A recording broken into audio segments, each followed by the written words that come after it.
안녕하십니까. 조갑제TV 시청자 여러분, 저는 조갑제닷컴의 조세별입니다. 지금 시각은 2021년 7월 19일 저녁 7시를 가리키고 있습니다.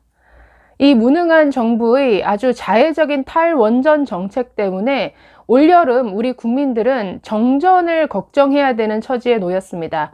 자, 지금 전력 수급이 아주 비상입니다.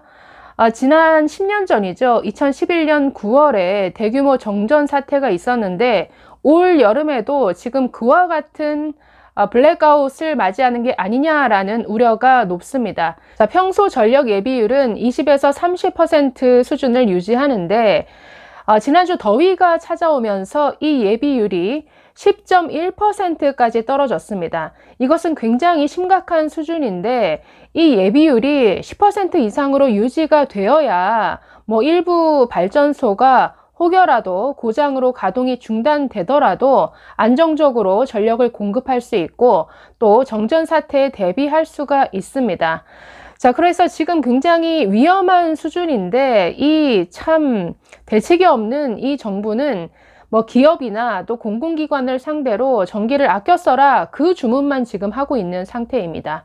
자, 18일 전력거래소에 따르면 지난주 평일 12일에서 16일 그 평일 전력 예비력이 하루도 쉬지 않고 10기가와트 아래로 떨어졌습니다. 통상 예비력이 10기가와트 이상이어야 안정적인 상태다라고 평가를 하는데 이 아래로 떨어졌다라는 것은 아주 위험하다라는 것이죠.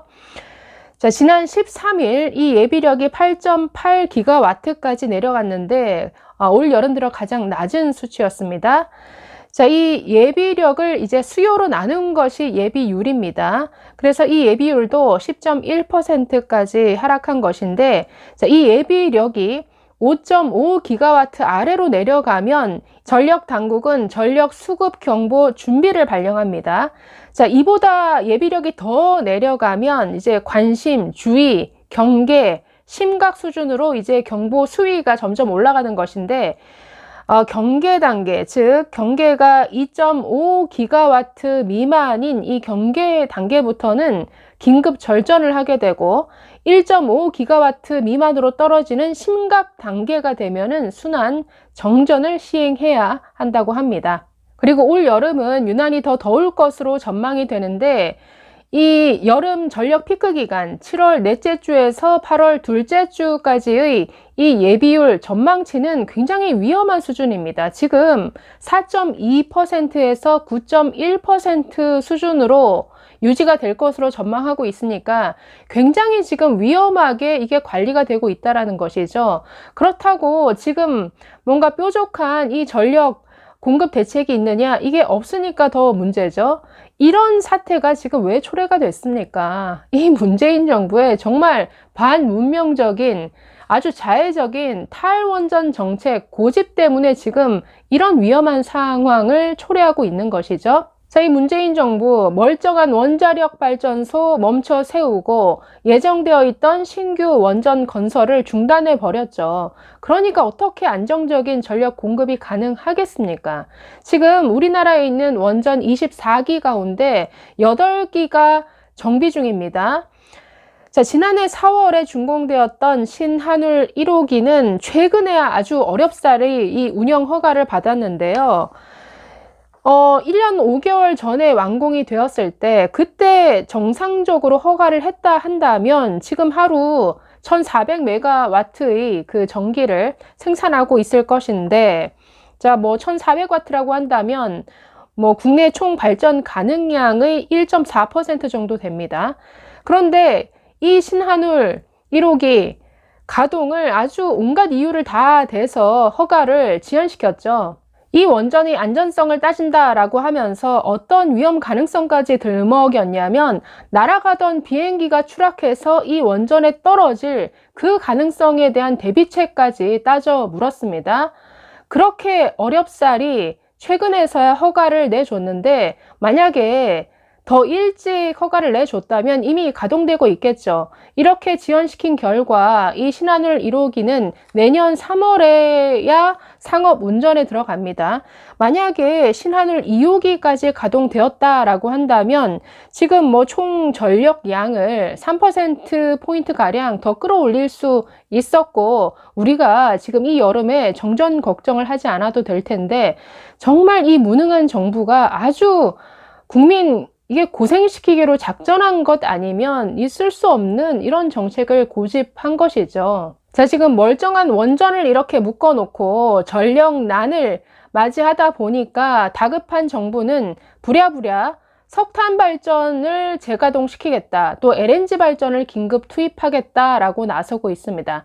참 이것도 기가 막힌 게 지금 재가동을 하겠다라고 나선 이 네 곳의 석탄 화력 발전소 모두가 노후화가 너무 심해서 지금 대기오염 배출량 1위 사업장이었던 곳입니다. 늘 뭐 말로는 환경을 얘기하고 탄소 중립을 외치면서 지금 정말 친환경 청정 에너지인 원전은 죽어도 안 된다라는 이 정부, 정말 너무나 반문명적이고 반과학적인 이런 정부죠. 자, 언론들이 일제히 정부의 탈원전 정책 때문에 이런 전력 대란을 초래했다라고 비판하니까 이 더불어민주당은 아주 발끈하고 나섰습니다.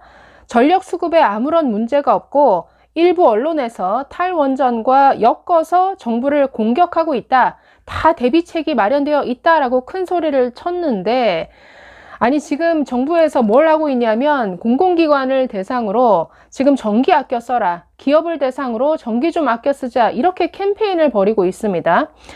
자, 지금 19일부터 전국 공공기관의 그 에어컨을 정말 낮 시간대에 일시적으로 끄기로 한 것으로 알려졌는데, 자, 예를 들어 서울 정부청사 같은 경우에는 가장 더운 오후 2시 30분부터 3시까지 내부 온도를 28도로 유지하기로 했다고 합니다. 또 행정안전부는 19일 전력 부족을 이유로 전국 공공기관이 돌아가면서 에어컨을 끌 것을 요구하는 공문을 전국에 또 내려보냈다고 합니다. 더 심각한 것은 한창 일해야 되는 기업들을 불러 모아놓고 전기 아껴 쓰라고 당부를 했다라는 것이죠. 자, 최근 주요 기업들을 소집을 해서 그 전력 사용이 피크일 때 기업들이 수요를 조절하거나 그 자체 발전 시설을 활용하는 이 수요 반응 제도, DR 제도라고 하는데요. 여기에 참여해 줄 것을 요청을 합니다. 뭐 자체 이 절전을 하면 뭐 일부 보상, 인센티브를 주는 이런 제도인데, 아니 일하는 그 기업 입장에서는 당장 생산 능력을 높이는 게 아주 절실하죠. 이런 기업을 대상으로 전기 아껴 쓰라고 하는 게 이게 말이 됩니까? 그것도 제조업으로 먹고 사는 나라에서. 지금 철강업계 관계자는 52시간 근무제나 중대재해처벌법 등 기업 규제가 갈수록 심해지는 상황에서 낮에 공장 가동을 줄이고 전력 사용량이 적은 야간에 작업을 할 수 없는 것 아니냐. 정부 요구를 무시할 수는 없지만 지금처럼 주문이 몰리는 상황에서 공장을 멈추면 고스란히 매출 감소로 이어진다라고 하소연했습니다. 자, 한 치 앞도 내다보지 못하고 그저 이념에 사로잡혀서 고집했던 반문명적인 탈원전 정책 때문에 안 그래도 코로나로 고생하는 국민들이 이제 정전 사태까지 참 걱정해야 되는 이런 처지에 놓여 있습니다. 우리 국민들이 참 불쌍하죠. 감사합니다.